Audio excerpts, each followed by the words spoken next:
अकेला चना भार नहीं फोड़ सकता पर अकेला बंदा पहाड़ तोड़ सकता है। एक बंदा अमेरिका से रूस गया पुरानी मिसाइल्स के खोखे खरीदने ताकि उनसे कुछ ऐसा बना सके जो आज तक कोई नहीं बना पाया था। रॉकेट, जमीन से उड़ने वाला नहीं, उड़कर फिर से जमीन पर आने वाला रॉकेट। ऐसा रॉकेट जो किसी ने सोचा भी नहीं होगा कि पॉसिबल होगा। अगर किसी ने सोचा होगा तो उसके पास में आइडिया नहीं होगा कि कैसे रॉकेट को ज़मीन पर वापस उतारना है, और अगर किसी के पास में आइडिया भी होगा तो उसने किया नहीं होगा।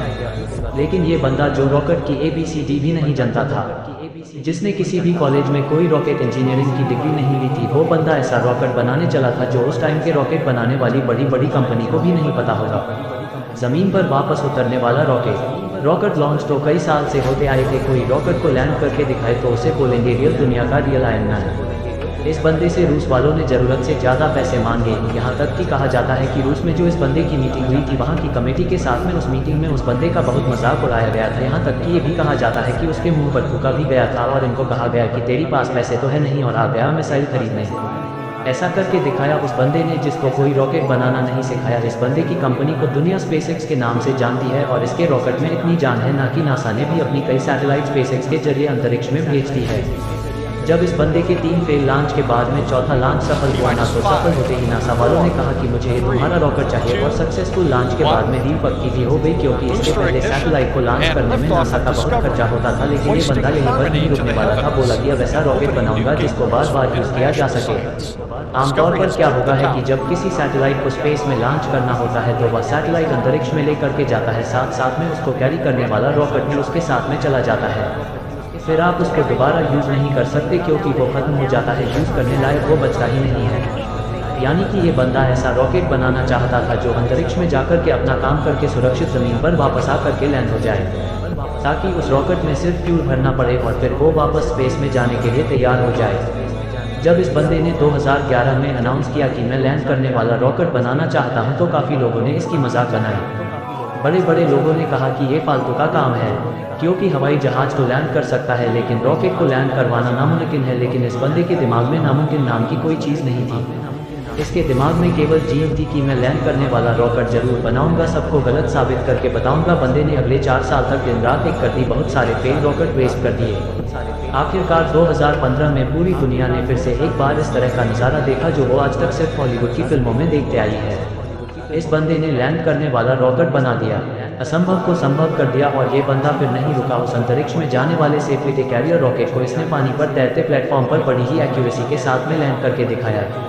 रॉकेट अंतरिक्ष में जाता है और सैटेलाइट को अर्थ के ऑर्बिट में छोड़कर 10-12 मिनट में वापस आकर अपनी जगह पर खड़ा हो जाता है। इस बंदे को अगर दुनिया का आयरन मैन नहीं बोलेंगे तो फिर किसको बोलेंगे और क्या बोलेंगे? ये वही बंदा था कि जो बचपन में इतनी किताबें पढ़ डाली थी कि एक समय ऐसा आया कि इसके आसपास में किताबें कम पढ़ने लगी। लेकिन बंदे को पढ़ना था तो किताबों का स्टॉक खत्म होने के बाद में पूरा एनसाइक्लोपीडिया भी पढ़ डाला। ये बंदा आज दुनिया का सबसे अमीर इंसान बन चुका है। ये बंदा जिसका ये कहकर मजाक उड़ाया गया था कि तुम्हारे पास पैसे तो है नहीं और आ गए मिसाइल खरीदने, आज इस बंदे की औकात इतनी बढ़ चुकी है ना कि वो वैसे कमेंट करने वालों को लाखों बंदों को खरीद सकता है। और ये सच है कि पैसा इंसान को खरीद लेता है, और ये बंदा अमीर क्यों ना बने, क्योंकि ये डिजर्व करता है। इलॉन मस्क, नाम तो सुना होगा। इस नाम में जान है, क्योंकि इस नाम के पीछे जो बंद है ना उसके नॉलेज में जान है। कहानी यहीं पर खत्म नहीं होती। इलॉन मस्क ऐसा बहुत सारे काम करना चाहते हैं जो आज शायद इम्पॉसिबल लगता है, पर ये नहीं भूलना चाहिए कि वो लैंडिंग वाला रॉकेट भी किसी टाइम पर इम्पॉसिबल लगता था। इन्हें बहुत सारे ऐसे प्रोजेक्ट चल रहे हैं जिनके बारे में कोई सोच भी नहीं सकता। इनमें से एक फेमस प्रोजेक्ट है हाइपरलूप। इसमें ज़मीन पर हवाई जहाज से भी ज़्यादा स्पीड पर ट्रैवल करने का प्रोविजन होगा, ऐसी टेक्नोलॉजी होगी।